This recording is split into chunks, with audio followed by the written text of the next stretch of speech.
E aí pessoal, professor Gessé na voz aqui, vamos falar um pouco aí sobre as substâncias metálicas, tá bom? Um conteúdo que eu gosto demais, tá certo? Existe muita aplicabilidade tecnológica dentro das substâncias metálicas. Temos aqui uma representação bem simples, tá bom? De uma barra de um metal, por exemplo, tá certo? E aqui nós temos os átomos que constituem esse metal, tá bom? E a gente pode ver aqui, ó, que tem algumas partículas que estão livres, estão viajando de forma livre aqui entre essas estruturas atômicas. Nós temos aqui um núcleo e a nuvem eletrônica, tá certo? E aí a gente está tratando aqui dos íons prata, né? Tá bom? Falam de substâncias metálicas, vamos falar de metais, tá bom? Como a gente já estudou, as substâncias iônicas, normalmente elas são sólidas nas condições ambientes, tá bom? Devido lá à sua força de ligação. Mas é importante a gente salientar que nem todo sólido ele é uma substância iônica, tá bom? Nem tudo que é sólido vai ser iônico. Por quê? Existe aí as substâncias metálicas. Em geral, os átomos de metais têm 2 ou 3 elétrons, tá bom? Na camada de valência. Eles têm uma energia de ionização muito baixa. Isso significa que eles não são muito atraídos aí pelos seus núcleos, tá bom? Eles são átomos grandes, tá? São átomos bem grandes, a gente pode perceber isso aqui na imagem, tá bom? Dentro da tabela periódica, eles apresentam os maiores raios atômicos, tá? Dentro do seu grupo na tabela periódica. O que gera uma baixa atração, pessoal, entre o núcleo e os elétrons da camada de valência. Como ele é um átomo muito, muito grande, tá? Normalmente eles são enormes, o ouro, a prata, tá bom? O cobre, eles são enormes. E essa atração entre o núcleo que tem os prótons, né, e os nêutrons, com os elétrons aqui ao redor da eletrosfera, essa atração não é tão intensa. E esses elétrons da camada de valência, eles acabam ficando um pouco livres. E é justamente o que a gente chama eles. Tá? A gente chama eles aí, ó, de elétrons livres, porque não existe tanta atração. E aí os átomos vizinhos, as nuvens vizinhas, acabam chamando esses elétrons, tá? Acabam tendo uma espécie de compartilhamento. Tá bom? Então, formam-se então nuvens de elétrons que circulam por todo o cristal. A gente chama essa estrutura de um metal de cristal. Tá bom?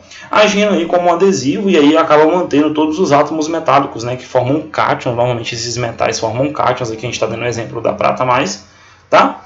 Que acabam perdendo seus elétrons, mas eles acabam se unindo, porque existe aí o compartilhamento desses elétrons que cada nuvem vai se encaixando uma com a outra, tá bom? Existem aí espaços para que eles fiquem, tá? Viajando livremente. A gente chama isso aqui de mar de elétrons, tá bom? E isso aí mostra a movimentação deles. O resultado disso é a formação de um sólido, tá? De um sólido metálico. Assim como a ligação iônica, existe uma força eletrostática entre esses átomos, tá bom? E aí eles formam sólidos à temperatura ambiente, pessoal. A interação elétrica entre essas nuvens e os núcleos dos átomos é chamada de ligação metálica, tá bom? Então, como eu só tenho um metal de um tipo aqui, ó, por exemplo, aqui só tem prata. Então, é a ligação metálica entre os átomos de prata, tá bom? Então, é assim que eu vejo a estrutura de um metal, de uma substância metálica, é a ligação somente entre metais. Os sólidos metálicos, eles são cristais formados por agregados de átomos gigantes, tá certo? Como são os sólidos? Tá? Como esses sólidos são constituídos por átomos pertencentes a um mesmo elemento químico, sempre ao mesmo elemento químico, com exceção das ligas metálicas, tá ok? Existem as ligas metálicas que são a mistura entre os metais, tá bom? E a fórmula dessa substância metálica é o próprio símbolo. Vamos ver aqui, ó. Deixa eu mostrar para vocês como é que eu vou escrever a fórmula dele, tá? Vai ser o próprio símbolo, tipo a fórmula química do ouro. É a própria estrutura, é o AU. Então eu represento. Como são milhares de átomos de ouro, infinitos átomos de ouro na estrutura, eu não posso colocar um índice aqui enorme. Então eu coloco apenas o símbolo do metal. Então, uma chapa de ouro eu vou representar apenas com um AU, que é o símbolo químico dele. Né? Do mercúrio, Hg, tá bom? Do cobre, por exemplo, vai ser Cu. Uma dica importante sobre o mercúrio, que é o Hg aqui, ó, é que ele é um metal líquido, pessoal, é uma exceção, tá? É um metal líquido a temperatura ambiente, a 25 graus Celsius aí, ele é líquido, porque o ponto de fusão dele é esse. Nós temos também o gálio, tá? Que tem um ponto de fusão aí de 29,78 graus Celsius, e o césio, que tem um ponto de fusão aí de 28,44. Então são temperaturas, normalmente, que a gente chega aqui na temperatura ambiente, dependendo do local do planeta que você está. Então, ele se funde assim, a pouco acima aí de 25 graus Celsius. Com exceção desses aqui que eu falei para vocês, o mercúrio, o galho, o césio, todos os metais eles são sólidos na temperatura ambiente, tá certo? Lógico que eles podem passar para o estado líquido quando eles sofrem a fusão, mas na temperatura ambiente, a maioria dos metais que a gente conhece são sólidos, o alumínio, o ferro, o ouro, a prata, o cobre, tá bom? E as ligas metálicas, tá? Muita atenção nas ligas metálicas, que é o que a gente vai falar um pouco mais na frente. Agora vamos falar um pouco das características dos metais, tá? Existe uma alta condutibilidade elétrica. Um metal, você sabe que ele conduz a eletricidade muito bem. Se você pegar ali um metal, você sabe que ele vai passar a corrente muito rápido. Então, a nuvem de elétrons que fica aqui, ó, deixa eu mostrar para vocês. Essa nuvem de elétrons que está aqui, tá? Com esses espaços e esses elétrons sendo compartilhados a todo tempo, esse mar de elétrons, esses elétrons livres, faz com que a corrente elétrica ela passe perfeitamente por essa estrutura, tá bom? Esses espaços fazem com que a corrente elétrica passe perfeitamente. Então esses materiais são utilizados em circuitos eletrônicos, tá? Microchips são compostos por metais por causa da alta condutibilidade elétrica. Componentes eletrônicos necessitam de alta condutibilidade elétrica, tá bom? A movimentação eletrônica é totalmente desordenada, tá certo? Nas nuvens eletrônicas. E aí, quando tu tem um fluxo ordenado, né, na física, a gente vê que a gente tem uma corrente elétrica. A condutividade térmica, tá bom? Eles conduzem muito bem o calor. Se tu colocar uma barra de ferro próximo de uma fogueira, dentro de poucos instantes, a barra de ferro vai estar totalmente quente, tu não vai suportar. Quando tu está cozinhando algo na cozinha com uma colher de ferro, também, ou de alumínio, tá bom? Melhor dizendo alumínio, né? A gente usa mais alumínio. Você vê que quando ela está dentro de uma bacia quente, ela acaba ficando quente também, tá? Diferentemente de uma colher feita por madeira, tá bom? Então, eles são excelentes condutores de calor. Altos pontos de fusão e ebulição. O mercúrio e o galho são exceções. Agora, o tungstênio, por exemplo, 3.410 graus Celsius. Tu necessita chegar nessa temperatura para que ele fique líquido. Tá? O ouro, 1.164 graus Celsius. Necessita chegar nessa temperatura para que ele fique líquido. Tá bom? A prata, 926 graus Celsius. Diferentemente dos compostos covalentes que chegam a menos de 900 graus Celsius. Tá bom? Então são pontos de fusão elevados, muito altos. Isso é característica de um metal. Brilho metálico. Superfícies metálicas polidas refletem bem a luz. Todo metal é maravilhoso, né, pessoal? Eles são brilhosos. O ouro, por exemplo, quando ele está polido, a prata, tá? O próprio aço, que é uma liga metálica, quando ele é polido, ele forma aí um brilho metálico maravilhoso. Os espelhos, né, por exemplo, são feitos aplicando-se uma fina camada de prata atrás de um pedaço de vidro. É assim, ó, que muitos dos espelhos são feitos para dar reflexo, tá bom? Porque eles refletem bem a luz e aí tu vai ter a tua imagem formada. É uma aplicabilidade tecnológica muito importante, ok? Alta maleabilidade e ductibilidade. Olha só, eles são muito maleáveis. Ah, professor, mas o metal ele é muito duro, mas tu consegue manipular uma barra de ferro facilmente. Se tiver uma amostra como essa daqui, ó, tu acaba dobrando uma viga de ferro e tudo mais. Tá? A flexibilidade da nuvem de elétrons, pessoal, devido àqueles espaços, isso torna a estrutura do metal bem maleável, né? A nuvem de elétrons deles explica porque os metais são tão facilmente moldáveis, né? Tu tem várias estruturas que são moldadas, tem curvas, tá? Formadas por metais. Não é a mesma coisa que acontece, por exemplo, com uma viga de madeira, ela vai quebrar. Já não, o metal ele vai ficar na forma que você moldar. Também ele permite que os elétrons se adaptem facilmente aos novos formatos e a peça metálica venha a adquirir. Se tu faz uma curva numa barra de ferro, ela não vai voltar a ser uma barra reta, ela fica naquele formato. E isso é muito bom. Tá bom? A ductibilidade, pessoal, essa alta ductibilidade, isso significa que ela tem uma capacidade de formar fio, tá bom? Isso é ductibilidade. Olha só, aqui tem um aparelho que tu passa um metal e ele vai se tornando fio, tá bom? Tu não consegue isso com outros materiais, a não ser o plástico, né, que é um polímero.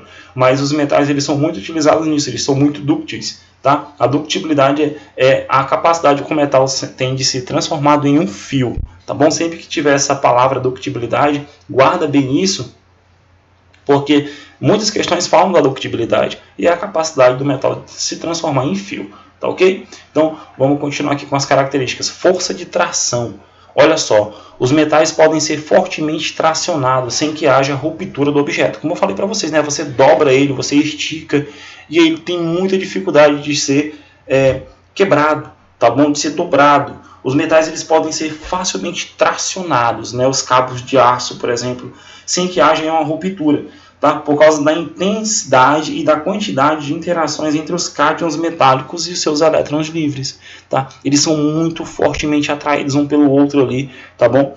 E por esse motivo são largamente utilizados na construção civil e com cabos de sustentação, por exemplo, em elevadores, tá? Em guindastes. Então, as substâncias metálicas elas têm uma aplicabilidade muito grande. A força de tração ela é medida também na química, tá? Mas só que isso já é a nível superior, tá bom? Essa questão da força de tração, a capacidade que o metal tem aí de sofrer a ruptura, tá bom?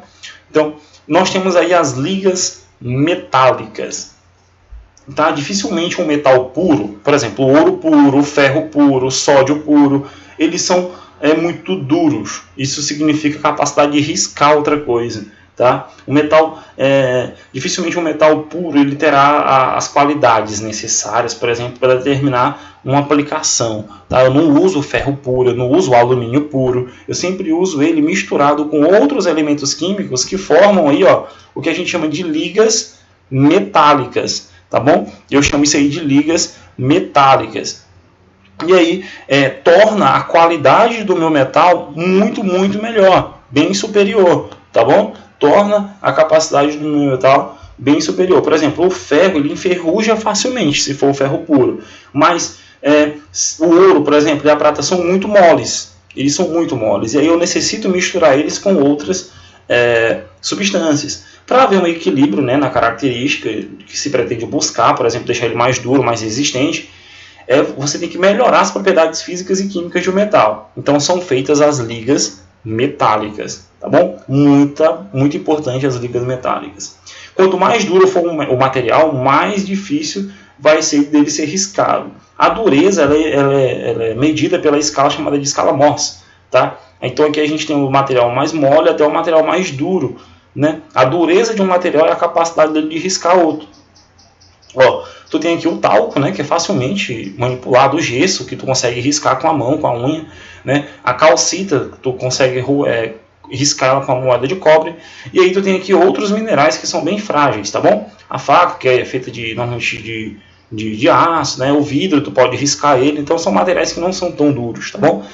Já o feldspato, o quartzo, o topázio, tá bom? O diamante, que é um dos materiais mais duros que existe, tá bom? Tá bom? É um dos materiais mais duros que existe, eles riscam o vidro, tá certo? Então, as ligas metálicas dão essa característica de dureza, tá bom? Temos aqui o bronze, ó. Exemplo, o bronze. 90% do bronze é cobre misturado com estanho.